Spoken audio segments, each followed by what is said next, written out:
Hey guys and gals, Harry here from Drake Ring Gaming, and some of you on Twitter, the Gaming Dragon. Today I'm coming back at you to the Let's Play episode of Moonlight Castle. So y'all, before we jump into it, just wanted to let y'all know that our Patreon is now up for as little as $5. Y'all can help support the channel, get some awesome rewards like permanent access to our community Discord server and full access to upcoming not safe for work videos. Anyway y'all, let's go ahead and jump right back in. Alarm chain, you are up, and let's go. Alright. He waved at us and walked away. We did the same, slightly off due to my reduced visibility.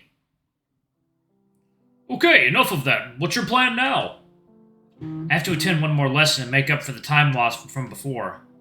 Cool. Is the class open to everyone? Yeah, I think so. Wait, are you thinking of coming with me? Yep. Is that a problem? Well, no, I'd like that very much. I mumbled a bit, volume going down as I admitted how it made me feel. Good. I've got nothing left to do. I might as well stick around. It was genuinely reassuring to have him by my side. His presence alone would make everything more tolerable, and yet I wasn't strong enough to truly overcome the problem. I could hold his hand only after making sure we were alone, that nobody was paying attention. The way they looked at me, too much for me to handle. Something's wrong? No, I'm good. I stopped in my tracks and opened the door for Ryan to get inside. He was both taller and bigger than me. I'm sure Ryan didn't have any issues being open about himself. I couldn't fight back the way he did. Damn, your writing has gotten worse. Hey, get that back! I snatched away my notebook from his paws and grunted at him in response. I understand them. He snickered at me while I prepared all the materials on my desk while Ryan bothered me again. Oh, wait, is that? I sighed, beginning to regret letting him come along. He was too distracting for me. What now? Where are you looking? I turned in the direction he was facing and saw a fairly big group of people circling around someone. I certainly couldn't see who it was being harassed in the middle, but that was a familiar scene. Ryan got up, pushed people away, and snuck inside. It didn't take him long before pulling himself out with a tired Clyde in tow. Enough! Professor's coming soon! Everyone sit down! I heard a few try to argue back, scoff and mumble some insults, but the chaos eventually subsided. Clyde sat down next to me, obviously worn out and overwhelmed. I just wanted to attend a lesson. Wait, you're not here to do council work? He's a student, too. He has to go to class just like you. Oh, yeah, now that you mention it. I missed your dumb bear energy. I'm starting to consider Blake's proposal of changing identity. It wouldn't be too hard in theory. The real problem is convincing my professors to play along. I'd say do it. Sort the effort. This isn't good for your mental health. I'll discuss it with Blake some other time. Right now, things are a bit unstable. Ryan and I eyed each other, realizing something wasn't right almost immediately. The relationship was immaculate, just as strong as ours. Why? Did something happen? When we parted ways, I talked out things with Liam and Blake. Hey, and Blake hated that I was seeking middle ground. Second now. Coffee time. Oh yeah. Coffee mixed with eggnog. Brilliant! You remember the scar on his face, right? He's convinced Liam did that to him. Wait, when did this happen? I don't remember seeing Blake without that scar ever. I thought it was something he got earlier. Oh, you don't know the story? Oh, I guess it did happen when you left your house. I heard a stray cat was let loose somewhere and it was fairly aggressive for some reason. Blake caught it and defended a young woman from hurting her. He decided to not harm it and the cat almost got his eye. Yeah, that sums it up. Everyone pointed at Liam, believing it to be another sick joke of his. No evidence was found, he simply stayed a forever suspect. It makes sense for Blake to hate him. We had an argument over the matter because I have reached the conclusion a third party was involved and Liam was used as a scapegoat. He left the room and never returned. I don't know where he is now and hasn't replied to my messages. I see. That's a tough situation to be in. You should leave him be for a while. I'm sure he's trying to process what happened too. I hope so. Blake is very important to me. He was the first person to ever look at me beyond what I wear. There's nothing I wouldn't do for him. That's so cute! I'm sure Blake will be back. He also cares about you, and this isn't strong enough to destroy the time you spent together. I looked at Ryan and felt warm inside my chest. The things we built together are never going to fade away. Not like this. I feel the same. Those words were really powerful. I appreciate it. When they come from the heart, they can be really touching. I'll try to do the same. I want him to hear me. Before I could ask about the book, our professor entered the classroom, forcing me to postpone that discussion at the end. I was feeling pretty energized, and thanks to Clyde, Ryan was harassing him, and not me. My notes were, I'll be absolutely spectacular. I was feeling especially proud of the way I summarized everything. Can you explain that part to me again? I'm not sure I got the procedure right. Clyde was so pleasant to talk to. He'd share his notes with me and discuss the topic together. I sincerely hope for another chance to study with him in the future. It was a fun hour. Does it make sense now? Oh my, yes, that sounds way easier than I thought. Sometimes I'd turn around and face Ryan just to check to see what he was up to, and he would simply stare and nod at me. I did the same and received a motivation boost to push my work higher. If we ever find ourselves with matching arguments, please come find me. I was going to say the same thing. Thanks to you, I feel like I won't even need to use my notes. Ryan walked to me from behind and placed his claws on my shoulders. Anything else left for the day? No, I think I'm done. What about you, though? You didn't ditch your lessons to come along, right? Ryan began sweating, covering it all with a fake giggle. I was about to call him out on it, but Clyde jumped at it before I could. Multiple professors came to me to report a decrease in Ryan's attendance. Please don't make me act like a kindergarten teacher. Well, this morning I wasn't in the right mindset for it.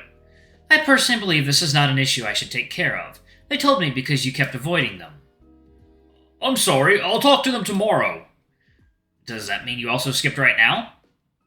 No, I swear I was free. It was fun spending time with you two, but now I have to go. A meeting is coming up soon. Wait, can we walk together? There's something I need to ask you before we part ways. Sure, you can tell me as we go back to my room. We left the classroom and slowly made our way to the council room. I'd like to keep tabs on the castle situation since we did agree on coming back there. We didn't say anything else aside from what you heard at lunchtime. 1 second, y'all. Water time. Or coffee time.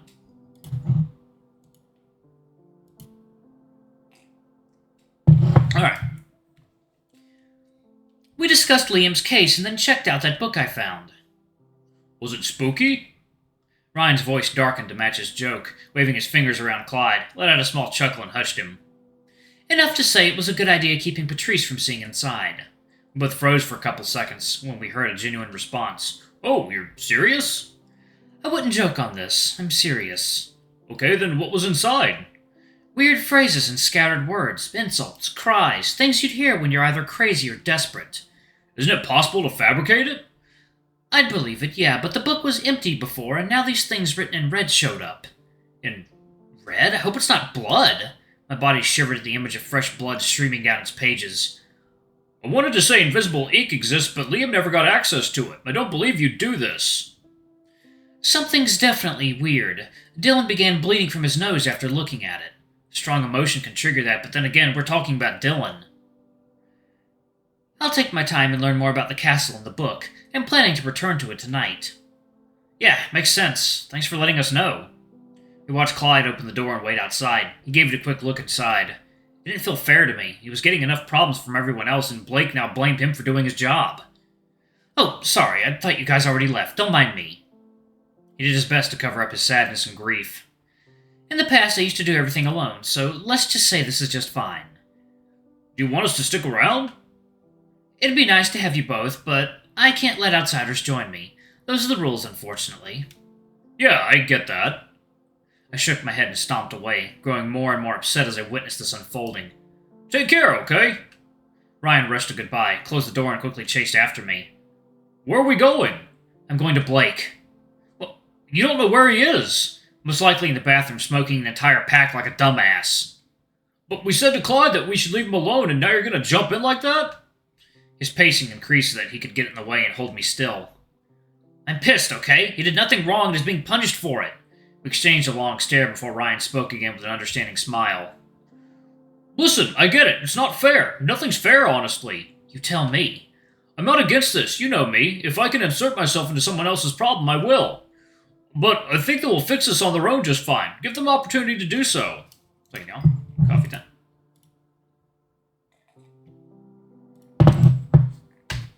So, what you're saying so what? You're saying that you only do it with the people who refuse to face their problems? Ryan coughed, and then when I glared at him, he looked away. I do that with Dylan all the time. Don't play dumb with me. You know what I'm thinking. I aggressively poked his arm, forcing him to look at me again. You're different. I would always insert myself in your problems whether you like it or not. Same here, so don't you dare keep anything else hidden from me. I won't. My rage eventually subsided, replaced by a disappointed exhale. That idiot better do something nice for Clyde. Well, I'm sure he will. I unlocked my phone and checked the time displayed on the screen. I have to guess we'll meet up at the cafeteria at the same time as yesterday. It gives us 5 hours or so of freedom. I'll be going home and getting ready for tonight. You should do the same. Probably, yeah. I guess I should. I'll also brainstorm something to feed your family, okay? I know you'll pretend to hurt me, but take it easy, will you? My heart's sensible. Big guy and his big heart. My favorite combination. Yes, sir. That's me, all right. We shared another short chuckle and made our way back to his car. The day isn't over yet, and I feel like I could sleep until tomorrow. My mind quickly skimmed through everything we've done so far, and with a sharp exhale, I rested on the windowsill of his car. Yeah, longer than I expected. Deep down, something was irking me, yearning for something I didn't understand. I believed everything was fine. Things ended up on a good note and properly talked it out. But then, what was this weird feeling in my chest? Did I leave something unfinished?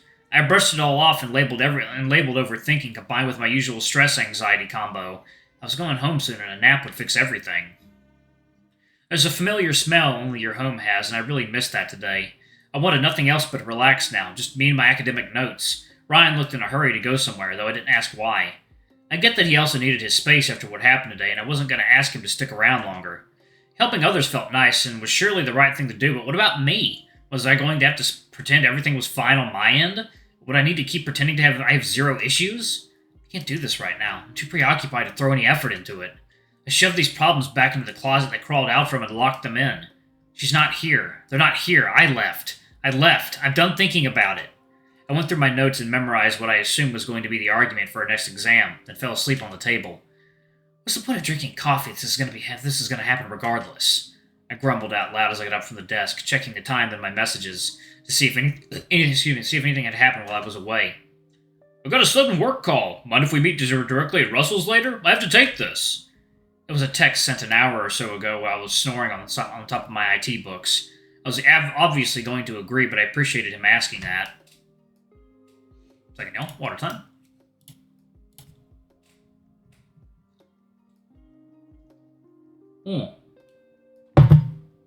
Okay. Back to it. Sure, take care. He was working for his uncle as a mechanic, if I remember correctly. I thought that was odd, because it was just fixing cars and it's a family business. Would they really ask for him in the car-related emergency? I guess he must be really good. I don't know. Doesn't matter. Then another text came through with a different sender, our crazy planner for tonight. Are you busy? I need to ask you about the castle. Did he? Funny. I hadn't gotten to ask anything at all. I'm supposed to do that, not you. You have more? I thought I got it all already. No, I mean, I got the premise as crazy as it sounds. The real question is, what are we supposed to do for you? Are we looking for your sister? I didn't know how to approach the issue, honestly. It was kind of rude to point out that we were most likely looking for a dead body unless more was in the picture. I hear you. You want to know how to identify her. I gulped. My question was cold, but his response was just as bad. It's useless to explain right now, so I'll wait until tonight. I'm writing down everything you need to know, because it's a lot, and I might forget something. You're writing? I was trying to imagine how much he had yet to reveal. I'll do my best to make it idiot-proof. Ryan has to read it. Whatever. Did you want to know what we found? Yes, thank you. I'm making a map, so if you can recall directions, that'd be helpful. It was a short, straightforward exploration. We turned right from the lounge and kept walking in a straight line all the way to the end. You didn't open any other doors? We tried. Ryan said they didn't budge. Interesting. Any other details you consider important? There was so much dust, we left footprints behind us like you would be in a desert. Alright, I'm going to go ahead and pause it right there. Thank you all so much for watching. Don't forget to like, comment, subscribe, ring that notification bell, and check out our Patreon if you can. It always helps. Before I go, I'm going to give a quick shout out to our lovely bronze tier patrons. Thank you all for all you do for the channel. We greatly appreciate your support. Thank you to our silver tier patron, Cade Silvermoon. Thank you for going a bit above and beyond. It's greatly appreciated. Thank you to our gold tier patron, Amr. You're awesome. We love you. Thank you for subbing to our ultimate tier anyway. If y'all want to get your names in the credits, get access to our not safe for work content as little as $5. Alrighty, I love you all, and I'll see you all in the next video. Bye-bye!